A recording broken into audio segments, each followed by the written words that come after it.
Hello students, this is the second video of class 10th chemistry metals and non metals। तो इससे पिछली वाली video में हमने जो है मेटल्स और नॉन मेटल्स की डेफिनेशंस, उनकी फिजिकल प्रॉपर्टीज और उनकी केमिकल प्रॉपर्टीज हमने आपको कराई थी, ठीक है ना। तो आज उससे जो है आगे जो है चलते हैं, देखें। तो यहाँ पे पहला आता है केमिकल बॉन्ड। केमिकल बॉन्ड क्या होता है?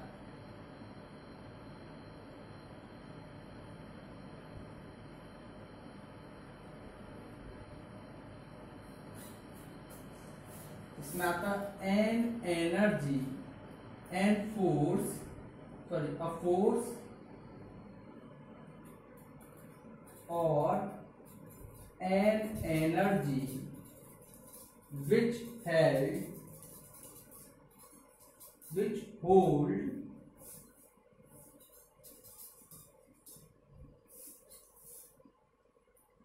atoms in a compound or in a molecule is called chemical bond.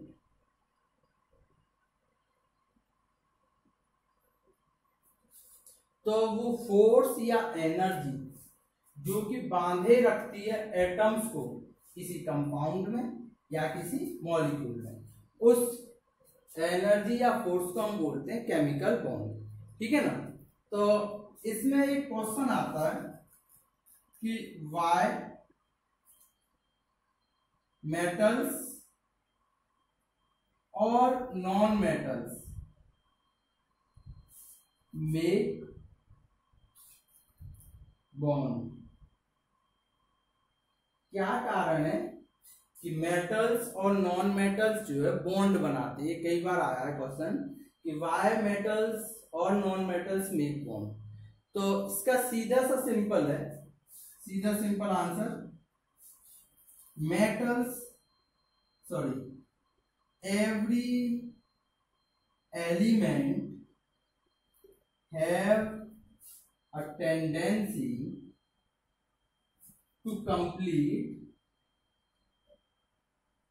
their octet or duplet. For this purpose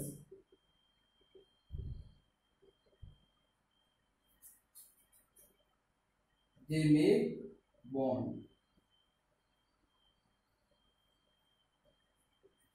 तो हर एक एलिमेंट की ये टेंडेंसी होती है कि वो अपना या तो ऑक्टेट या फिर डुप्लेट कंप्लीट करे, और इसी के लिए अपना ऑक्टेट या डुप्लेट कंप्लीट करने के लिए वो बॉन्ड बनाता है। अब यह नई चीज आती है कि भाई ये ऑक्टेट क्या होता है और ये डुप्लेट क्या होता है, ठीक है ना। तो इसे जरा इस तरह से समझें कि इलेक्ट्रॉन्स जो किसी भी एलिमेंट के अंदर फिलअप होते हैं, इलेक्ट्रॉन्स जो किसी भी एलिमेंट के अंदर फिलअप होते हैं, वो ऑर्डर होता है उनका 2, 8, 18, 32 कुछ इस तरह से, ठीक है ना। तो उसी की वो नोबल इलेक्ट्रॉनिक कॉन्फ़िगरेशन भी बोली जाती है। ये आपका 9th में भी आ चुका है। जैसे हाइड्रोजन है, हाइड्रोजन का एटॉमिक नंबर होता है 1, इसका ऑर्बिट में केवल एक इलेक्ट्रॉन है, और इसे अपना कंप्लीट करने के लिए, क्योंकि डुप्लेट मतलब इसका 2 इलेक्ट्रॉन या आउटर मोस्ट शेल में जो इलेक्ट्रॉन है एक इलेक्ट्रॉन और चाहिए, तो इसे अपना डुप्लेट कंप्लीट करने के लिए बॉन्ड बनाना पड़ेगा। जैसे हीलियम हुआ, ठीक है। अब हीलियम के लिए तो 2 है, इसका कोई जरूरत नहीं, क्योंकि ऑर्डर जो है वो 2, 8, 18 कुछ इस तरह से चलता है ऑर्डर। अब जैसे लिथियम हुआ, लिथियम का एटॉमिक नंबर 3, तो ये हो जाएगा सॉरी 2,1। अब इसका जो है डुप्लेट कंप्लीट है, तो ये एक इलेक्ट्रॉन किसी को दे सकता है। अब ऐसे सोडियम देखें 11, तो 2, 8, 1, तो ये एक इलेक्ट्रॉन किसी को दो, अगर उसका जो है ऑक्टेट कंप्लीट है या डुप्लेट कंप्लीट है तो वो इलेक्ट्रॉन जो है दे सकता है, और अगर उसका ऑक्टेट कंप्लीट नहीं है, डुप्लेट कंप्लीट नहीं, तो वो एक इलेक्ट्रॉन ले सकता है। जैसे क्लोरीन है, क्लोरीन हमारे पास में आता 17, तो 2 8 7। अब इसका यहाँ पर केवल एक इलेक्ट्रॉन की रिक्वायरमेंट है, तो इसका ऑक्टेट कंप्लीट हो जाएगा, तो ये एक इलेक्ट्रॉन लेगा। ठीक है, तो इसी टेंडेंसी को, ताकि वो अपना जो ऑक्टेट या डुप्लेट कंप्लीट कर ले, इसीलिए वो जो है बॉन्ड बनाते हैं। ठीक है ना। अब आउटर मोस्ट ऑर्बिट में प्रेजेंट इलेक्ट्रॉन्स को जो है डॉट या फिर क्रॉस से रिप्रेजेंट करते हैं, और इसी को बोलते हैं लुईस डॉट स्ट्रक्चर। ठीक है ना। लुईस डॉट स्ट्रक्चर देखें नेक्स्ट, लुईस डॉट स्ट्रक्चर, ये आपको बनाने के लिए आ सकते हैं। The representation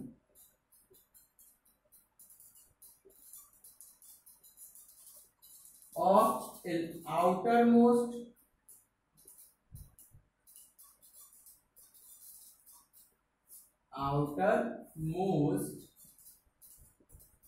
electrons, the representation of outermost electrons of any element by dot कुछ इस तरह से, और बाय क्रॉस कुछ इस तरह से। ठीक है ना। Is called Lewis dot structure. For example, जैसे हमने अभी देखा है, जैसे हाइड्रोजन है, हाइड्रोजन का एक, तो इसका लुईस डॉट स्ट्रक्चर जो होगा वो होगा, या तो आप इसे ऐसे दिखा दें या फिर इसे आप इस तरह से दिखा दें, डॉट से या क्रॉस से, आउटर मोस्ट में। ठीक है ना। अब जैसे आप ले लें, जैसे कार्बन है, कार्बन का एटॉमिक नंबर होता है 6, तो आप इसका जो इलेक्ट्रॉनिक कॉन्फ़िगरेशन लिखेंगे वो है 2,4। तो कार्बन के आउटर मोस्ट इलेक्ट्रॉन है 4, तो आप 4 होने 1 2 3 4, या फिर 1 2 3 4, कुछ इस तरह से आप उसे रिप्रेजेंट कर सकते हैं। और जैसे क्लोरीन हुआ, क्लोरीन का 17, तो 2 8 7, तो क्लोरीन का आप 7 दिखाओगे, 1 2 3 4 5 6 और 7, या फिर इस तरह से दिखा सकते हो, 1 2 3 4 5 6 और 7। तो इलेक्ट्रॉन्स के एलिमेंट्स के outer most electrons co dot से या फिर क्रॉस से रिप्रेजेंट करना ही जो है लुईस डॉट स्ट्रक्चर बोला जाता है। ठीक है ना। अब जो है हमने भी बॉन्ड की बात करी। बॉन्ड भी हमारे जो है 10th के स्टैंडर्ड से 2 तरह के होते हैं।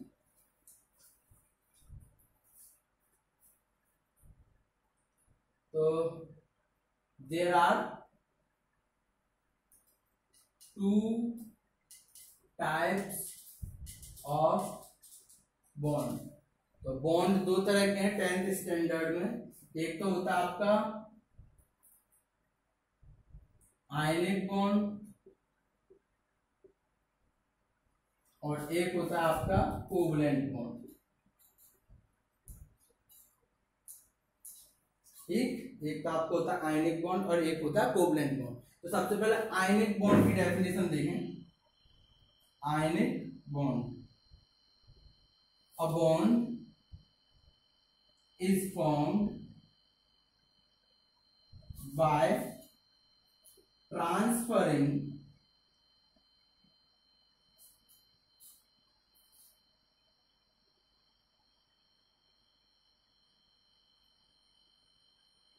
of electrons. A bond is formed by transferring of electrons is called ionic bond. In this type of bond,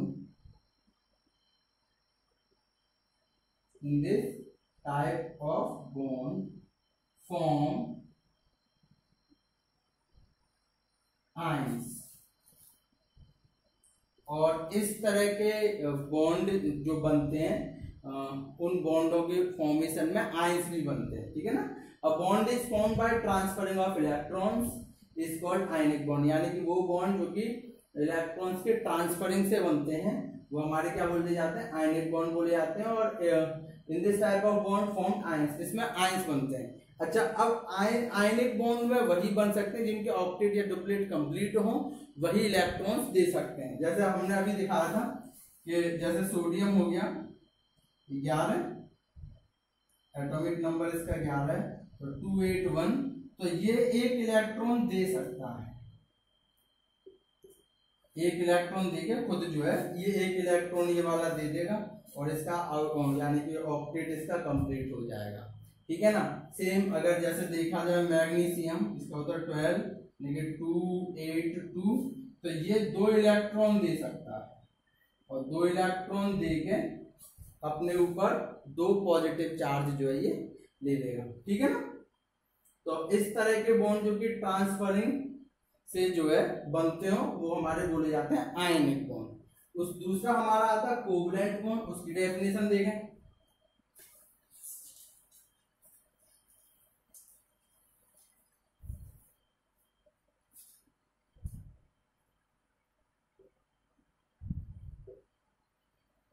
तो कोवलेंट बॉन्ड में a bond is form by sharing of electrons. A bond is formed by sharing of electrons is called covalent bond, and this bond denoted by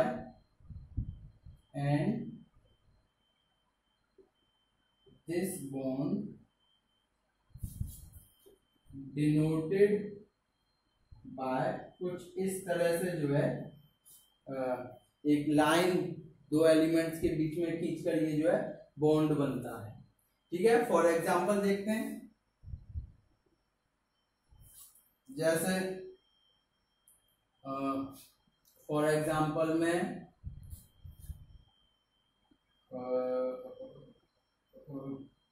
covalent bond, हाँ ये देखें methane CH4, ये आपका है methane,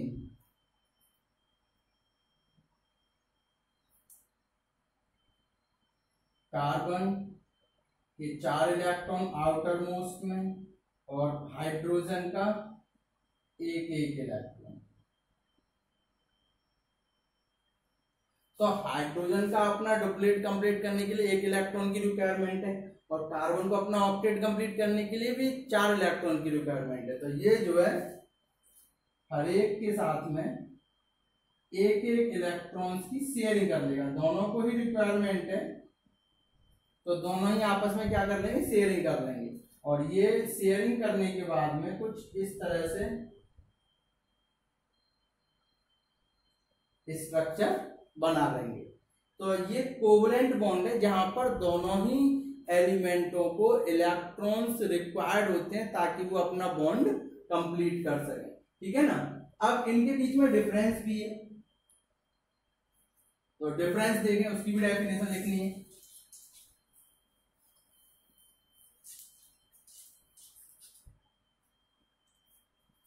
difference between ionic and covalent bond compound. तो यहां आप डालोगे आयनिक कंपाउंड और यहां डालोगे आप covalent compound.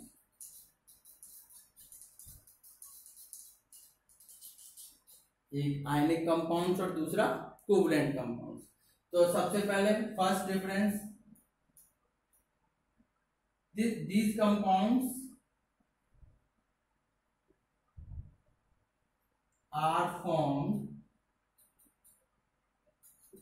by transferring of electrons।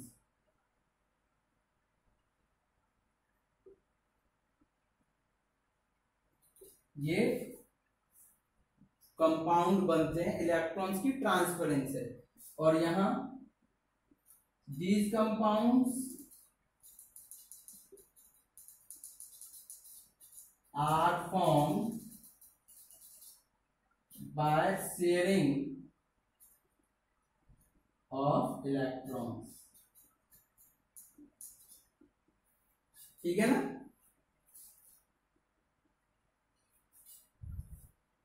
अब आयनिक बॉन्ड में they have high melting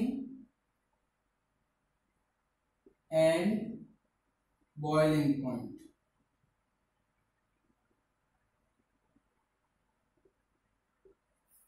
due to strong intermolecular forces।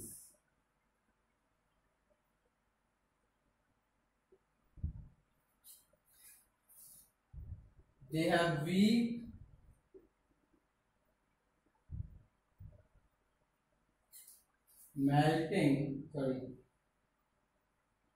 low melting and boiling points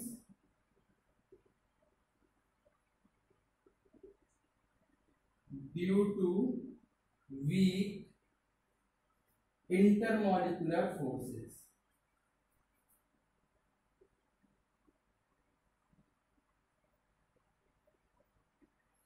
ठीक, इनके मेल्टिंग पॉइंट और बॉइलिंग पॉइंट हाई होते हैं क्योंकि इनके बीच में जो इंटरमोलिकुलर फोर्स है या जो बॉन्ड बनाने की जो फोर्स है वो ज्यादा होती है और इनकी जो है इंटरमोलिकुलर फोर्सेस कम होते हैं। ठीक है ना। इसमें these are crystalline substances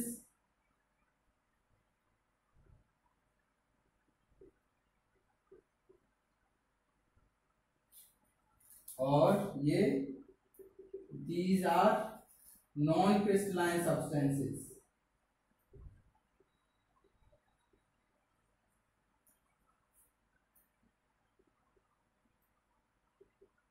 यानी कि ये क्रिस्टलाइन सब्सटेंस होते हैं, इनके क्रिस्टल बनते हैं जैसे नमक हुआ, फिटकरी हुआ, इस तरह से। और ये जो है नॉन क्रिस्टलाइन सब्सटेंसेस होते हैं यानी कि इनके क्रिस्टल नहीं बनते हैं। उसके अलावा these are good conductors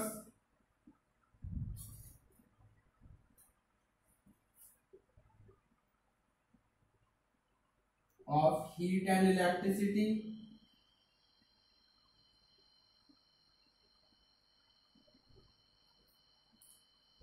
due to formation of ions, due to formation of ions। क्योंकि ये आयंस बनाते हैं इसीलिए ये हीट और इलेक्ट्रिसिटी के अच्छे कंडक्टर भी हैं।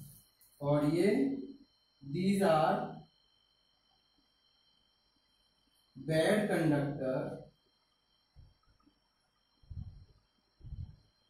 of heat and electricity। ये जो है बैड कंडक्टर है हीट और इलेक्ट्रिसिटी के क्योंकि ये आयंस नहीं बनाते। तो ये डिफरेंस है आयनिक कंपाउंड और कोवलेंट कंपाउंड के बीच, इसे नोट करें। तो ये कुछ इंपॉर्टेंट स्ट्रक्चर्स हैं जो आपकी बोर्ड में आ जाते हैं बनाने के लिए। जैसे MgCl2 है, इसका आपको स्ट्रक्चर बनाना है। तो जैसे MgCl2 है, इसे फर्स्ट देखें, यहाँ आप डालोगे Mg, यहाँ Cl और यहाँ भी Cl। ठीक है। तो आप देखोगे कि Mg का एटॉमिक नंबर है 12, ये आपको याद होना चाहिए। तो Mg का जब एटॉमिक नंबर 12 है, यहाँ अलग से लिख लीजिए। मैग्नीशियम का एटॉमिक नंबर 12 यानी कि 2 यानी कि 2 इलेक्ट्रॉन। क्लोरीन का एटॉमिक नंबर 17 यानी कि 287 यानी कि 7 इलेक्ट्रॉन। एक दिखा दें, 1 2 3 4 5 6 और 7। इधर से भी ऐसे ही 1 2 3 5 6 और 7।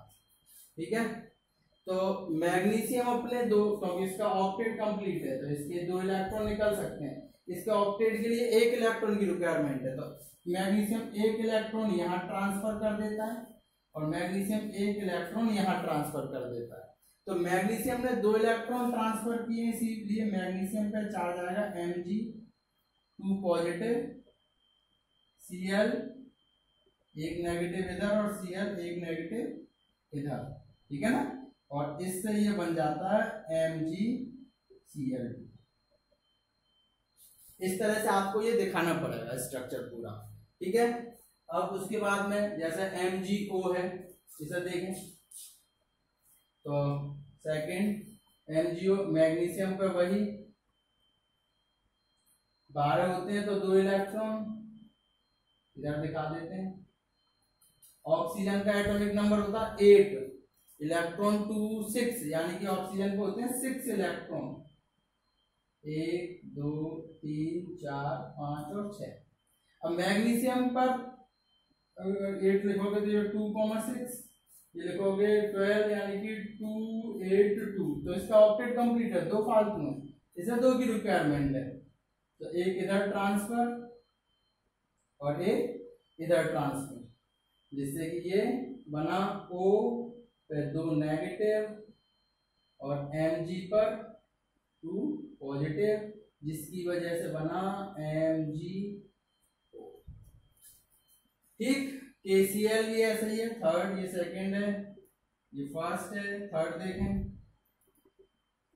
KCl Cl17 7 1 2 3 4 5 6 7। पोटेशियम 19 2881 यानी कि 1 इलेक्ट्रॉन ये इधर ट्रांसफर कर दिया, तो यहाँ बना K पॉजिटिव Cl नेगेटिव।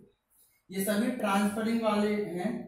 चौथा जैसे Na2 सोडियम, ऑक्सीजन 6 1 2 3 4 5 6, सोडियम एक इधर सब पर 1 1 इलेक्ट्रॉन, तो एक इसने इधर ट्रांसफर कर दिया और एक इधर ट्रांसफर कर दिया।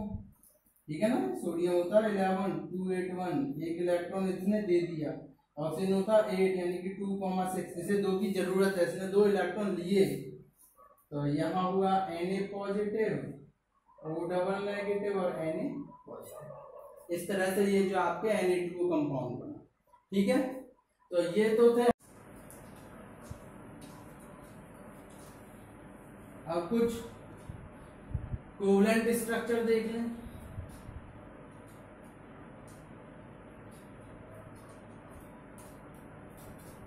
जैसे कोवलेंट स्ट्रक्चर में आता है आपका H2 O2 N2। ये ध्यान से देखें इसे। हाइड्रोजन एक इलेक्ट्रॉन, इस वाले हाइड्रोजन पर भी 1 इलेक्ट्रॉन। दोनों हाइड्रोजन को अपना डुप्लेट कंप्लीट करने के लिए 1 1 इलेक्ट्रॉन की रिक्वायरमेंट, तो दोनों क्या करेंगे, इलेक्ट्रॉन्स की शेयरिंग करेंगे और इनके बीच में बनेगा H बॉन्ड H। ये शेयरिंग वाले हैं, बॉन्ड वाले। ऑक्सीजन देखें, ऑक्सीजन होता 8 लेकिन 2,6 इलेक्ट्रॉन, 1 2 3 4 5 6, 1 3 4 5 6 8 2,6 8 2,6। दोनों रिक्वायरमेंट की 2 की, तो दोनों आपस में 2 2 इलेक्ट्रॉन शेयरिंग कर लेंगे, कंपाउंड बनेगा O डबल बॉन्ड। नाइट्रोजन का देखते हैं, ये सिंगल, ये डबल कोवलेंट बॉन्ड है, ध्यान रखें, single covalent bond, double covalent bond. Nitrogen देखते हैं, नाइट्रोजन नाइट्रोजन 7, ये 2,5 1 2 3 4 5 1 2 3 4 5। कितने इलेक्ट्रॉन की जरूरत है, इस पे कितने इलेक्ट्रॉन की जरूरत है, 3 की, तभी तो ऑक्टेट कंप्लीट हो। उसे भी 3 की, तो 3 इलेक्ट्रॉन्स की आपस में क्या होगी यहाँ पे शेयरिंग हो जाएगी और कंपाउंड बन के आएगा N ट्रिपल बॉन्ड N। तो ये ट्रिपल कंपाउंड, ये डबल कोवलेंट बॉन्ड कंपाउंड, ये सिंगल। तीन कोवलेंट बॉन्ड कंपाउंड नहीं बनते, 4 नहीं बनते, ठीक है। 4 जो अनस्टेबल हो जाता है कंपाउंड। तो ये आपके कोवलेंट बॉन्ड स्ट्रक्चर, वो आपके आयनिक बॉन्ड स्ट्रक्चर नोट करें अपनी बुक में, ठीक है। और नेक्स्ट चैप्टर मतलब इससे आगे का चैप्टर डिस्कस करेंगे। तब तक के लिए गुड बाय।